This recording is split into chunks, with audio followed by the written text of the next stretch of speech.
This is Ptah Gabrie reporting for Spirit News.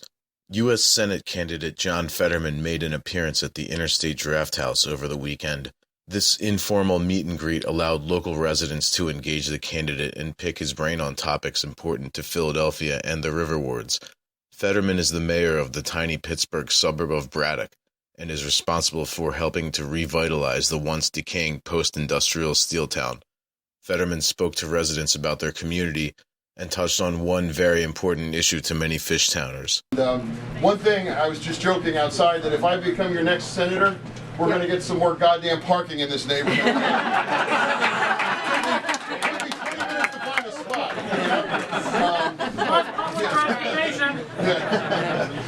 But seriously though, like this is one of the warmest welcomes I could have ever envisioned, and I just want to say from the bottom of my heart, thank you for coming out on a lovely Sunday to meet me and to talk about issues. I want to meet each and every one of you, and like I said, I truly grateful beyond words. So thank you very much. I look forward to talking to each and every one of you.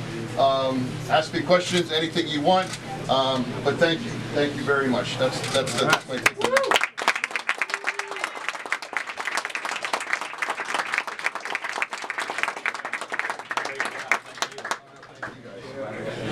The Spirit spoke with U.S. Senate candidate John Fetterman after his meet and greet. Why do you believe the principles you've applied to Braddock will translate across the state and into larger cities like Philadelphia?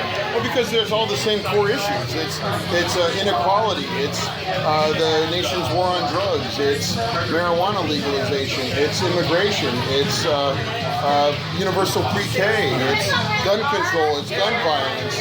I mean, these are all universal issues that we've handled on a very local level that we have practical experience, and all of it scales up because it's the same issues. So I think that the lessons are very applicable, and we're the only candidate in the race that actually has those kind of hands-on experiences. Cool.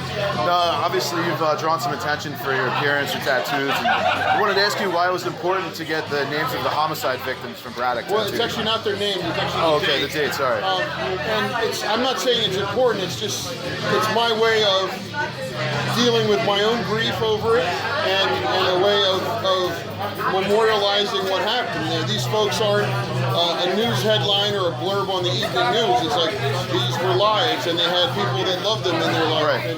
and they all died senselessly and tragically and needlessly. And to me, it was just a way of putting what's in my head and manifesting it on my arm. Yeah. Well, how did you work with ending the problem of gun violence in Braddock? Well, it was several different approaches.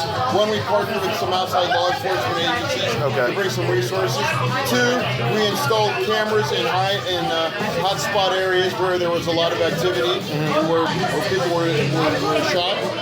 Three, we instituted the largest summer and all year round youth programming, provided jobs for young people. Four, we became a proactive instead of a reactive police force. Yeah. We got rid of our lousy officers, we hired good officers, and we just became really active in the community. We were trusted, people talked to us, people saw us as a true advocate as opposed to some force that's not trusted or just keep away from them. So I'd say that's how we were able to. Okay. Do you support municipalities like Philadelphia enacting their own gun laws outside of without a doubt. Without a doubt. Until the feds get our act together and we break the lobby like we did the tobacco industry, well, municipalities have to do what they can because a lot of these issues are very specific to the municipality. Okay. And I know some of your critics have said that you kind of took not a democratic process with acting some of the things that you've done, and I was wondering if there's a reason why you kind of did that, or. Well, I don't understand the criticism or agree with it. I've been democratically elected by a 2/3 margin in 2009 and a nearly 8-to-1 margin in 2013. So the only democratic process that I'm aware of that I care about are the ones that people that elected me. Cool. And one more question. The neighborhood here, Fishtown and Kensington, is kind of similar to Braddock. It's like a post-industrial type thing. like I want you to understand. Yeah. It's not similar to Braddock. Braddock is a community that was on the fringe of extinction. We lost 90% of our population. This is a thriving community where you can't find a parking space. Right. So there's not a lot of similarities in that regard. Well, it wasn't always that way. That's what I was saying. It's not always that way, but nevertheless, Sure. I don't want anybody to make the mistake that Braddock was just a down on its luck mill. Right, right. This is a place that was torn apart by deindustrialization, globalization, suburbanization, Yes. and it's facing some significant challenges that extend well beyond just kind of like a down on its luck neighborhood.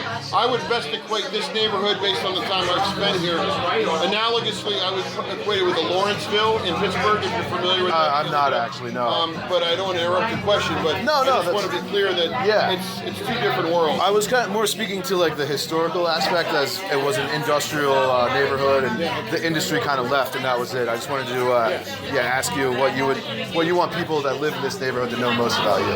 What I know about me is that this is a authentic grassroots campaign that's really powered by $26 donations. That's our average. And I have been mayor of a town that people have written off for dead. And I'm like the good news bear. If things in my community can get better, that's a great message for every community in Pennsylvania, because all you need is the appropriate leadership and resources and desire to make it so.